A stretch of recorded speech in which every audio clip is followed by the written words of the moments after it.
Você faz a diferença? Eu faço. Eu faço.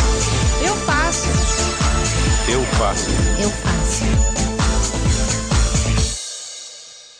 Olá, eu sou Juliana Carvalho e também faço a diferença.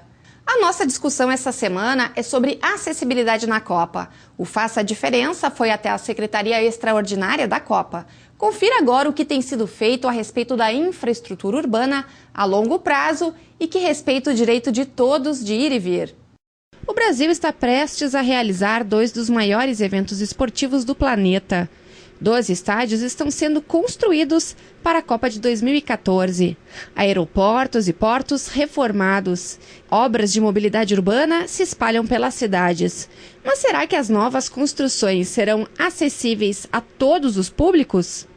O Brasil possui mais de 46 milhões de pessoas com algum tipo de deficiência e vai receber outras tantas, em caráter turístico, que também precisarão de acessibilidade. O acesso às pessoas com deficiência é, inclusive, requisito da FIFA para a cidade-sede. No fim de 2008, a Prefeitura de Porto Alegre criou a Secretaria Extraordinária para a Copa do Mundo de 2014. O objetivo da pasta é gerenciar, em parceria com as demais secretarias municipais, a preparação de Porto Alegre para o grande evento de futebol. De acordo com Rogério Baú, engenheiro da Secopa, obras complexas de infraestrutura estão dentro das normas para garantir a acessibilidade. Mas é sempre um desafio implementá-la, como no caso do corredor de ônibus da Terceira Perimetral, Carlos Gomes com Aplínio. A falta de espaço foi uma dificuldade encontrada. A gente não podia avançar sobre prédios sob custo elevado de desapropriação, mas ao mesmo tempo a gente tem que atender questões de inclinação ideal e adequada da lei de acessibilidade e atender o projeto todo o projeto de segurança viária. Rogério diz que em todos os projetos viários há sinaleira sonora, além de elevadores e rampas de acesso. Todas as diretrizes com vistas ao atendimento da legislação para atendimento das pessoas com a deficiência foram atendidos. As melhorias não estão apenas nos projetos da Copa, mas em uma onda de obras que foram conquistadas a partir dessa mobilização, como o Cais do Porto e o metrô de Porto Alegre. No que diz respeito ao transporte, falamos com Vanderlei Luiz Capelari, presidente da EPTC e secretário municipal da Mobilidade Urbana. De acordo com a EPTC, mais de 50% da frota de ônibus urbanos são adaptados e a expectativa é que até maio de 2014 toda a frota seja acessível.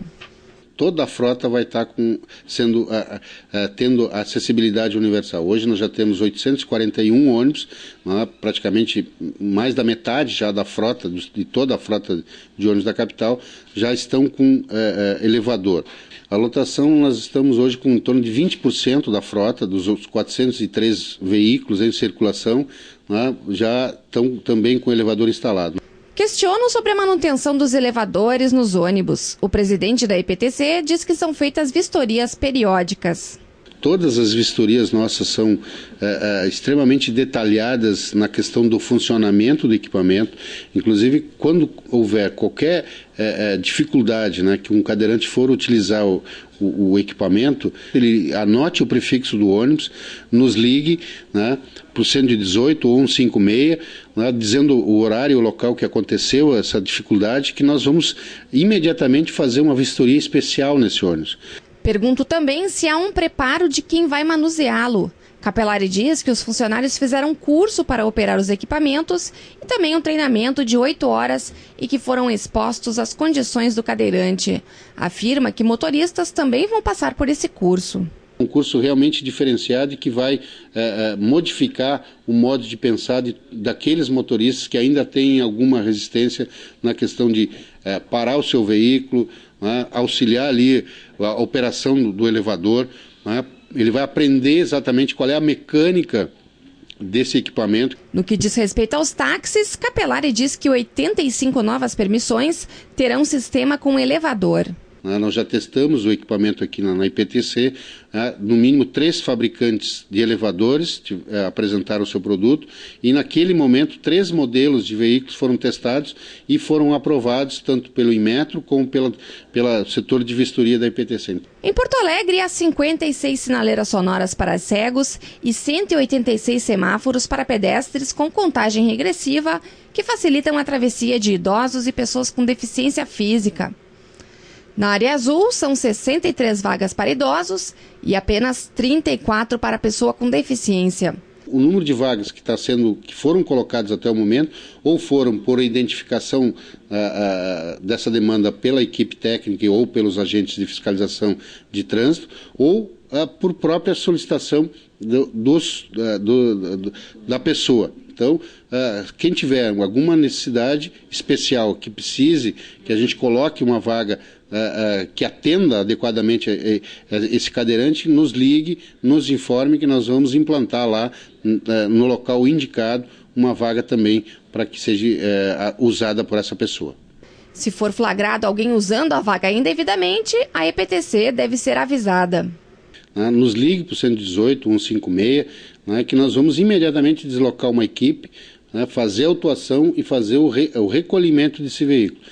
O sistema BRT de transporte, que será implementado em Porto Alegre, também vai melhorar a acessibilidade, já que permite a transposição do ônibus do mesmo nível da parada. Essa questão de que hoje existe de vencermos degrau da estação para o ônibus, ela não vai existir mais. Quem estiver na estação vai acessar os veículos no mesmo nível. E qual é a vantagem, além de ser, digamos assim, uma vantagem para o cadeirante e para a pessoa com mobilidade restrita, é a questão do sistema ganhar tempo. Então o ônibus chega na estação, no momento que o cadeirante acessa e adentra o ônibus de uma maneira mais rápida, o ônibus tem condição de sair da estação de uma maneira mais rápida e ganha na sua velocidade operacional. O sistema traz melhorias para quem tem deficiência visual. A pessoa cega vai ter condição de acessar a estação com piso podotátil, com sinalização sonora, com indicação de que estação o ônibus está partindo, quais são as próximas estações, tudo que um sistema metroviário oferece. O centro da cidade terá algumas modificações para receber a Copa. A Borges de Medeiros será uma avenida modificada, que abrigará os pedestres. Ela terá uma ligação direta entre a FanFest, que será no Largo Glênio Pérez, e o estádio da Copa, que é o estádio Beira-Rio. Ela terá todo um tratamento diferenciado.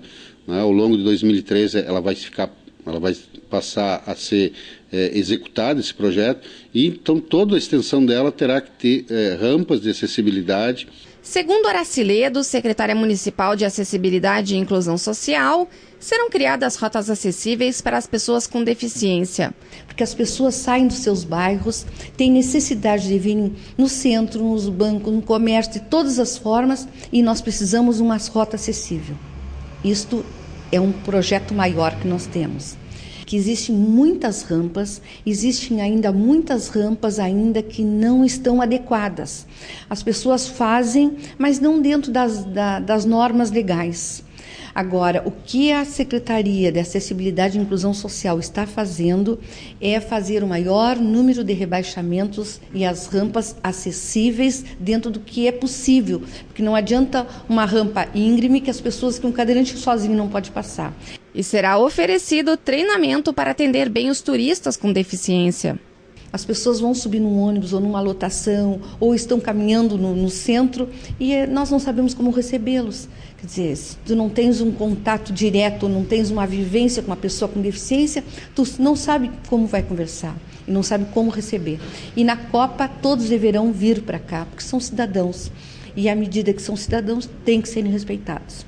Mas ainda há um abismo entre a realidade e o papel. A própria Secretaria da Copa e outros prédios públicos não possuem acessibilidade. O próprio poder público não dá exemplo. Na entrada do prédio me deparo com uma escadaria. Preciso de auxílio para chegar ao hall do prédio. Sou obrigada a ir pela rua até a garagem do prédio para entrar pelos fundos. Primeiramente eu te peço desculpa.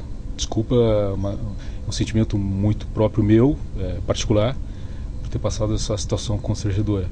Mas é uma situação reinante na nossa cidade. Nós não podemos mascarar que essa questão ela se encontra mesmo dentro dos órgãos públicos. A justificativa é que os prédios são alugados. São prédios privados que a prefeitura aluga e que são situações assim que não é o ideal, mas que a Copa do Mundo tem, digamos assim, a oportunidade de procurar vencer essa deficiência. Hoje, essa inclusão é um processo. Então, toda vez que nós pudermos ampliar um pouquinho mais, nós vamos ampliar. Só que, para isso, nós precisamos de um contexto com o envolvimento de todos. O próprio cidadão brasileiro passa por esse drama e nós vamos receber milhares de turistas, pessoas com essas mesmas condições, e que imagem elas vão ter da nossa cidade, que imagem elas vão ter do nosso país. Enfrentar os desafios do crescimento e preparar a cidade para o desenvolvimento, não esquecendo a acessibilidade. Conheça agora os novos estádios de futebol da dupla Grenal e o que eles contemplam. A finalização da arquibancada do estádio Arena do Grêmio, segundo a direção do clube, já representa 85% do empreendimento. Em um evento que reuniu a imprensa, além da construção da nova sede, a inclusão de pessoas com deficiência também foi tema. Nós estamos com um projeto já esboçado, feito. Nós recebemos a visita da Associação dos Deficientes Físicos, principalmente o pessoal de Canoas e tal. Fizemos um almoço-encontro no Olímpico e juntamos eles com os arquitetos, porque as reivindicações dos deficientes são muito grandes. Os estádios não cuidam dos deficientes, né? Não pensam neles antes de se projetarem. Como a gente já estava na fase de terminar o projeto, os arquitetos se reuniram com ele, os dois portugueses, e fizeram todo um planejamento para receber o deficiente na arena, tal como o cidadão comum. Ele vai poder chegar aqui no estádio e acessar os lugares, as arquibancadas, sozinho. Ele não vai ter degrau, ele não vai ter obstáculo. A construção contempla espaços apropriados para que pessoas com deficiência possam assistir aos jogos. Um exemplo são os banheiros. Serão equipados com vasos, lavatório e barras de apoio, garantindo ao torcedor seu acesso rápido e fácil. Osório Martins é cadeirante. Torcedor atuante, participou e opinou sobre a concepção do projeto de acessibilidade do novo estádio. Aqui na arena são 270 lugares para cadeirantes, 18 elevadores, com banheiro, tem 21 banheiros adaptados, nas normas, com tamanho de porta, tamanho do vão para girar com a cadeira, tudo como manda a norma. Já no lado colorado, as obras para a remodelação do Beira-Rio estão em pleno curso. O clube se adapta às exigências e padrões internacionais do futebol. Um complexo esportivo sustentável se ergue. O gigante da Beira-Rio sediará 5 jogos da Copa do Mundo de 2014, motivo de orgulho para todos os colorados, que passam a contar com um estádio mais moderno e belo. Diana Oliveira, diretora de patrimônio do clube, explica que pessoas com deficiência terão mais espaço e acesso facilitado. O estádio Beira-Rio contempla todas essas exigências e recomendações de maneira mais ilustrativa. Na arquibancada inferior, nós temos um espaço destinado para 60 portadores de necessidades especiais, especificamente cadeirantes, e para cada assento, espaço para uma cadeira de rodas tem ao lado um espaço assento para um acompanhante. As questões relacionadas a sanitários, acessibilidade sob forma de rampas ou elevadores também estão contempladas no projeto. Outra questão importante é a proporção. Para cada 4 pontos centrais de sanitários feminino e masculino tem um ponto ou uma central de sanitário para portadores de necessidades especiais. Além disso, haverá um anel circulando todo o estádio, que servirá para a locomoção de pessoas com mobilidade reduzida, havendo mais elevadores, além de 16 novas torres de escadas e uma rampa coberta, permitindo o acesso direto do estacionamento ao estádio. Os objetivos do projeto é tornar o estádio um lugar para todos e todas que possam realmente desfrutar desse momento que é especial para cada torcedor e torcedora, que é a partida do seu time do coração. A gente tem um número de espaços destinados, 120 pelo menos, né, no pós-reforma, e hoje nós não temos 120 pessoas, portadores de necessidades especiais, frequentando o estádio. Talvez porque muitos deles não se sintam encorajados diante das situações de acessibilidade atuais que são restritas, não são muito hospitaleiras. A ideia é que depois da reforma isso se modifique, inclusive que seja aberto um atrativo para esses usuários também dos espaços no estádio. Osório Martins se mostra preocupado com a questão de acessibilidade fora dos campos. E no Brasil hoje, segundo o IBGE, o último censo, são 30 milhões de pessoas com algum tipo de deficiência. No Rio Grande do Sul estima-se 2,5 milhões.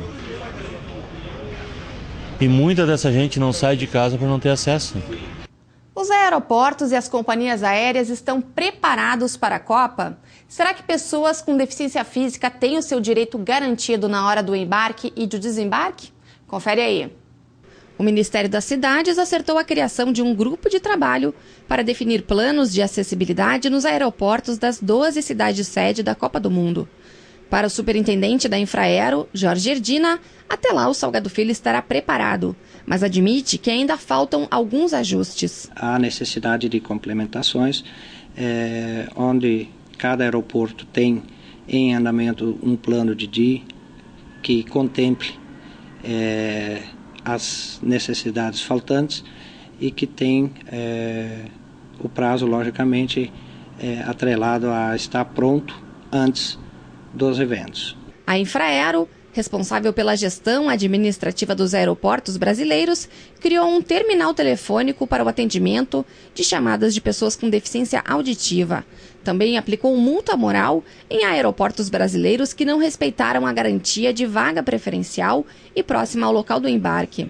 Promoveu palestras de conscientização e treinamento de funcionários. No Salgado Filho, de 13 a 17 de agosto, aconteceu a Semana de Acessibilidade. O acesso vai além de rampas e espaço no avião. É preciso ter uma comunicação que contemple pessoas cegas e também surdas. Em Porto Alegre, o aeroporto ainda não tem piso tátil, mas Erdina diz que os funcionários fizeram um treinamento em Libras. Temos a parte de sinalização orientativa, né, nesse sentido, onde ele pode encontrar pessoas habilitadas. E coisas como embarque, desembarque, perguntar de banheiro, telefone, esse tipo de coisa mais básica, né, que eles perguntam sempre. No Salgado Filho, os balcões de atendimento têm a altura adequada para que uma pessoa em cadeira de rodas possa enxergar e se comunicar com tranquilidade. E não são só as pessoas com deficiência que se beneficiam da acessibilidade. Pessoas com mobilidade reduzida, por uma lesão ou doença, também usam o serviço. A dona de casa, Niclair Caetano, se diz satisfeita. Eu tô com artrose, né? Aí não tava conseguindo andar. Achei chique que ela chegou aqui no aeroporto e me trouxe essa cadeira e ficou bem mais confortável. A acessibilidade nos aeroportos é garantida por resolução da ANAC. O embarque nas aeronaves é de responsabilidade das companhias aéreas, que devem dispor de equipamentos específicos de apoio. A legislação define claramente que o responsável pela movimentação e a logística de embarque e desembarque é atribuída pela legislação à companhia aérea, operador aéreo. Para ter o embarque garantido com tranquilidade, é preciso informar com antecedência à administração sobre dificuldades de locomoção ou atendimento especial. Busca-se aí priorizar o desembarque ou o embarque destas operações em pontes, o que facilita muito a questão da logística operacional. Erdina diz que no Terminal 2 não existem as pontes de embarque, então as companhias devem usar a cadeira Robocop, que sobe escadas, ou um Ambulift. Elas usam o Star Trek para fazer o transporte do nível do pátio até o nível da aeronave. E então tem ponte e Star Trek que cabe à companhia, Ambulift não tem. Ambulift no Salgado Filho não tem nesse momento. E o superintendente fala sobre os desafios de tornar os aeroportos realmente acessíveis. A exemplo do nosso Terminal 2, que foi uma construção da década de 70, né, onde estes temas não estavam contemplados de uma forma exigida não foram observados. Então, logicamente, há uma necessidade de se desenvolver a medida com uma maior dificuldade de contemplar todas as exigências hoje estabelecidas claramente. O embarque às aeronaves precisa ser pensado de maneira a garantir o acesso de todos de forma digna e humana. Situações em que o passageiro com deficiência física seja carregado junto da sua cadeira de rodas não podem ocorrer. Entramos em contato com as principais companhias aéreas do país e perguntamos como é feito o embarque de passageiros com deficiência e se a empresa tem Ambulift ou Star Trek, a cadeira que sobe escadas. Também questionamos sobre o episódio recente com o escritor Marcelo Rubens Paiva, que disse pelo Twitter que foi esquecido na aeronave por uma companhia aérea. A Azul Linhas Aéreas informou por e-mail que dispõe de Ambulift em Viracopos, Campinas, um que entrará em serviço em Confins, Belo Horizonte, e outro para o Galeão, no Rio de Janeiro, ainda neste semestre. Disse que utiliza 12 cadeiras robóticas que atendem os demais aeroportos, incluindo o Salgado Filho. A companhia prevê a aquisição de mais 6 cadeiras desse tipo até o final do ano. A TAM disse que opera de acordo com as normas e recomenda que os clientes avisem na reserva quais as suas necessidades para que a companhia possa providenciar embarque e desembarque adequados. Tem ambulifts em São Paulo, nos aeroportos de Guarulhos e Congonhas e cadeiras motorizadas em diversos aeroportos brasileiros. Além disso, a TAM será a primeira companhia do mundo a ter banheiros com acessibilidade em aeronaves de corredor único. 39 aviões serão entregues à companhia a partir do último trimestre de 2013. A respeito do ocorrido no desembarque do Marcelo Rubens Paiva, esclareceram que a aeronave foi posicionada em Finger para um desembarque mais ágil. No entanto, o cliente manifestou a preferência por desembarcar em Ambulift. O Ambulift da TAM estava atendendo outros clientes, o que causou uma espera de 25 minutos. Disseram que lamentam o desconforto e asseguram que em nenhum momento o passageiro ficou esquecido na aeronave. As companhias Gol, Avianca e Webjet não se manifestaram a respeito. Cabe à Agência Nacional de Aviação Civil, ANAC, fiscalizar se as companhias aéreas estão realmente cumprindo o que informaram. Para isso, a ANAC conta com apenas 3 escritórios, um no Rio de Janeiro, outro em São Paulo e o terceiro em Brasília. Nos demais locais é feita a fiscalização itinerante. Perguntei a Jorge Erdina quantas vezes a ANAC fiscalizou as questões de acessibilidade no Salgado Filho. A ANAC não teve apontamentos para este quesito. Tentamos contato para entrevistar um representante da ANAC. Em e-mail, disseram que, infelizmente, não tem porta-voz disponível para falar no momento. Num país onde a maioria das leis fica apenas no papel, se não houver fiscalização eficiente, jamais atingiremos as metas de acessibilidade, ainda mais em um prazo tão curto quanto ao que temos até a Copa. E as entidades que trabalham diretamente com as pessoas com deficiência? O que pensam sobre a acessibilidade na Copa? Confere aí. Não é apenas a infraestrutura adequada que torna uma cidade acessível. Ter profissionais qualificados e orientados para atender bem as pessoas com deficiência também é fundamental para garantir a inclusão de todos que visitam a cidade. Por isso, o Sindicato da Hotelaria e Gastronomia de Porto Alegre está com um cronograma de cursos para capacitar os trabalhadores do setor. Mais de 700 participantes já estão recebendo treinamento. Esses cursos visam a gente ter condições, né, no sentido de acolher essas pessoas. A preparação do material humano para entender essa diversidade humana é essencial. E não é só o cobrador, o motorista, é também o próprio cidadão, que muitas vezes se sente incomodado por um ônibus demorar um pouco mais na parada, porque tem que fazer um procedimento para um cadeirante entrar, ou até mesmo um muletante que tenha mais dificuldade. Então é necessário que haja esse conjunto de ações articuladas. Não adianta o hotel ter o quarto acessível, ter a rampa, ter o piso podotátil, se os servidores não estão preparados para atender de forma adequada. São vários os exemplos de situações em que atendentes de restaurantes e hotéis precisam estar preparados para lidar da maneira correta com as pessoas com deficiência.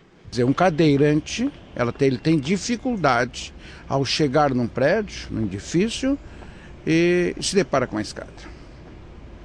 Ou então um cego que chega na portaria de um hotel, né?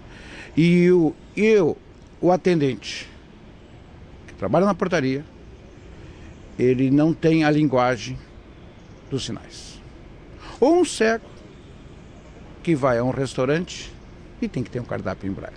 Mas não é apenas a capital que precisa estar preparada para receber as pessoas com deficiência durante a Copa. As cidades que vão ser base das seleções também precisam se adequar para atender todos os turistas. Hoje a pessoa com deficiência não quer só estar na escola, ter um atendimento no posto de saúde. Ela quer estar no cinema, ela quer ir num bom restaurante, ela quer ir num teatro, ela quer ir a shows, ela quer ter uma vida como qualquer pessoa.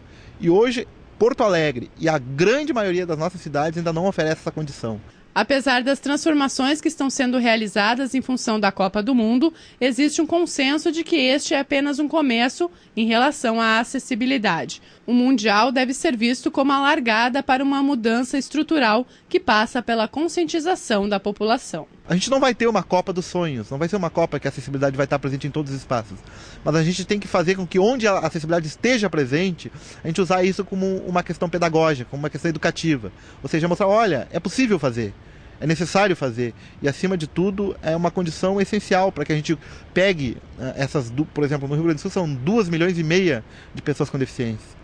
Quer dizer, a gente não pode negar a essas pessoas o direito de viver plenamente. Temos que motivar, né, o empresariado, né, e os seus empregados no sentido da importância, da consciência, né, no sentido de nós ter respeito a esta pessoa, nosso semelhante. Agora é hora de valorizar a experiência dos mais velhos. Com vocês, o Tempo Ensina. A produção é de Thiago Pintaúdi.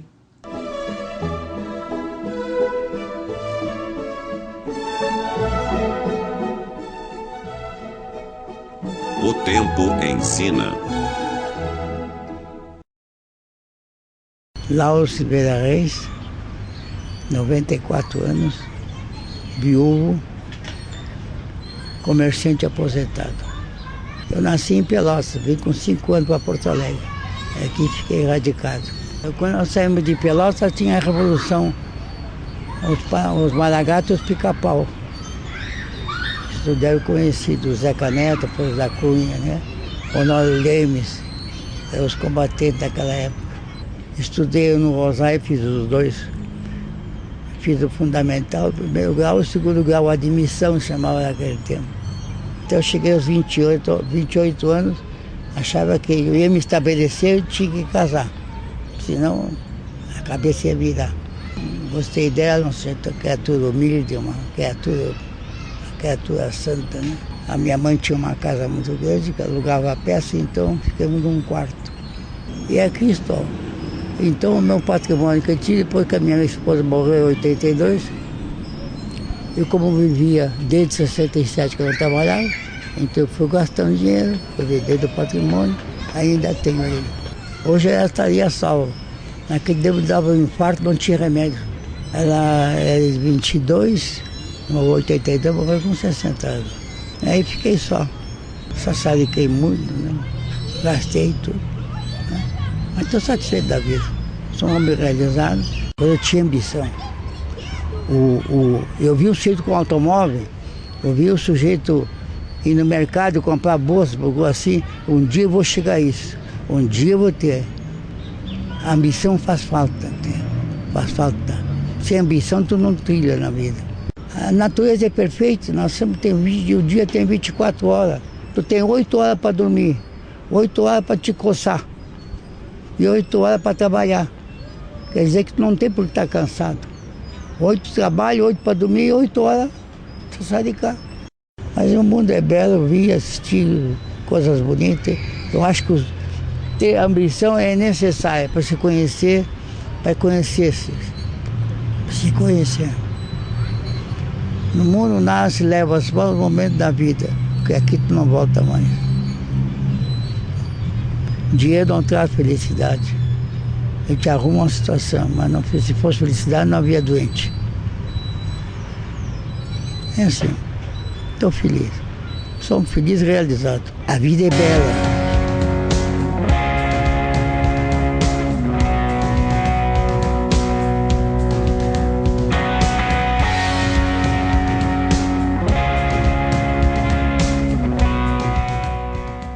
fica por aqui. Uma boa semana e até o nosso próximo encontro. Faça a diferença. Quem faz, assiste.